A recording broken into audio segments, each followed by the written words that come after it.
လုံးရအခြားသောအကိုရမရှိအခြားသောကိုရမရှိ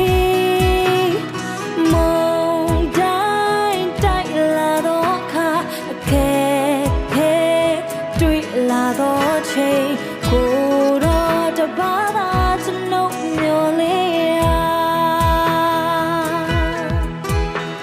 ကျွန်ုပ်ကြုံဆုံးရတဲ့လောကတန်ချောင်းဝမ်းနေစရာကြုံရလေ